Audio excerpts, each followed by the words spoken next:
Have you ever felt like God's voice was distant, as though it was just beyond your reach? We often hear stories of miraculous encounters, of people who seem to hear God's voice clearly, but for many, it feels like a mystery, something we can't quite grasp. In today's story, we follow Samuel, a young man who feels lost and disconnected, longing for a clear sign from God. But what if hearing God's voice isn't about waiting for a thunderous call from the heavens? What if it's something subtler, something that's always been there, waiting for us to recognize it? Join us as we explore how Samuel learns to hear God's voice in his life, through the quiet whispers of his own heart and in the stillness of his everyday moments. Stay with us to discover how God speaks to us, not in grand gestures, but in the gentle nudges that guide us along our journey.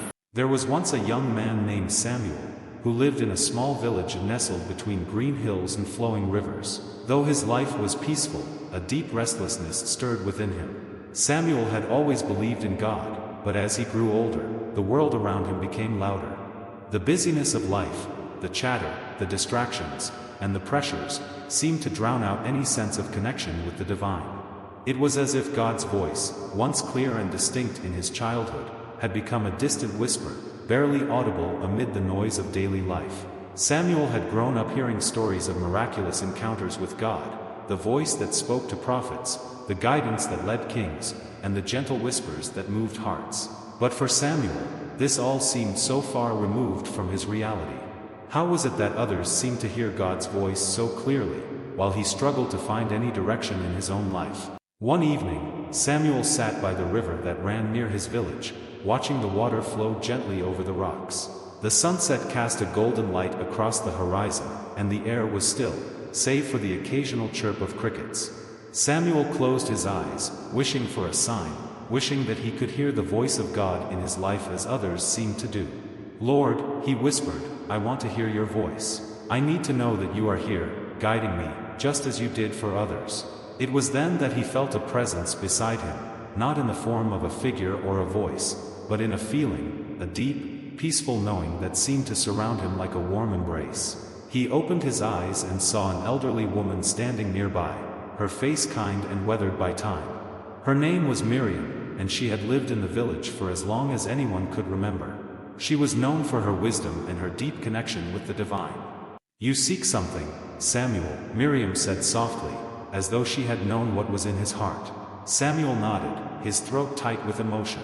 "I want to hear God's voice, like those in the stories.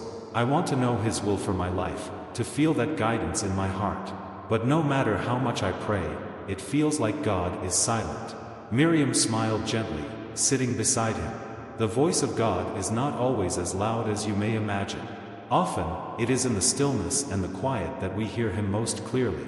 But first, you must learn how to listen, not with your ears, but with your heart. Samuel looked at her, puzzled. "Listen with my heart? What do you mean?" Miriam leaned back, her eyes gazing out over the river. "The world is full of noise.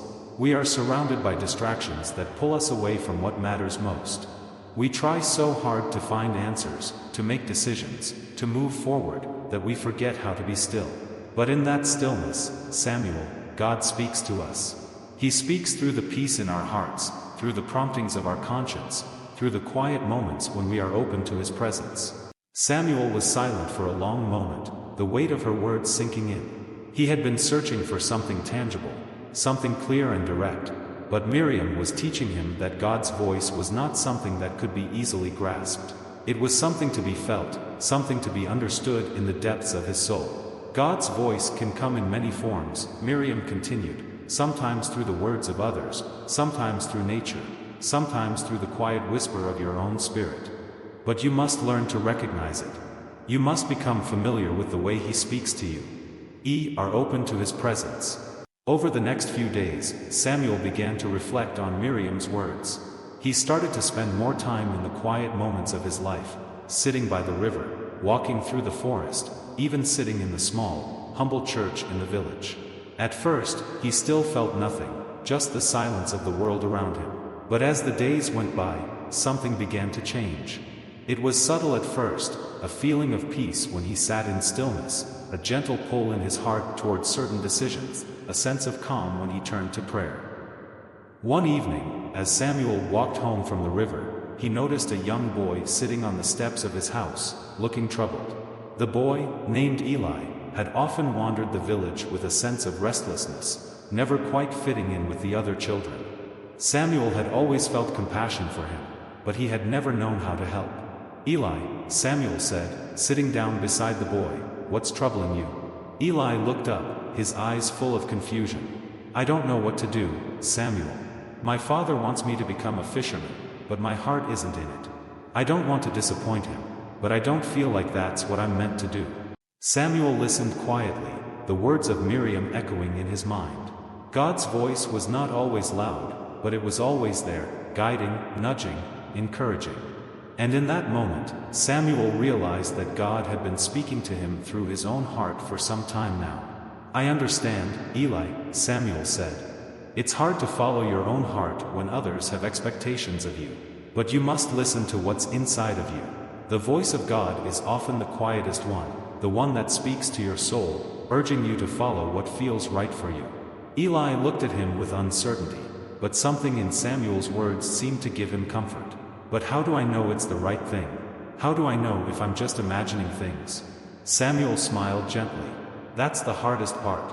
You won't always know for sure, Eli. But when you listen to your heart, and when you spend time in quiet prayer, you will begin to recognize the guidance. And over time, you'll learn to trust it. God's voice doesn't come with a thunderous roar, but it comes with peace, with clarity, and with love." As the weeks passed, Samuel's life began to change. He found that he was no longer searching for some grand, miraculous sign.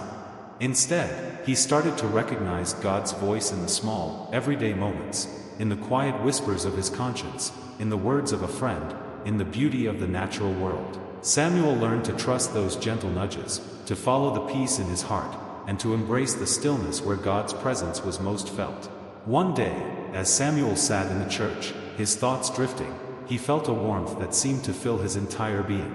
It was a feeling of peace, of certainty, as if a voice was speaking to him not through words, but through a knowing deep within.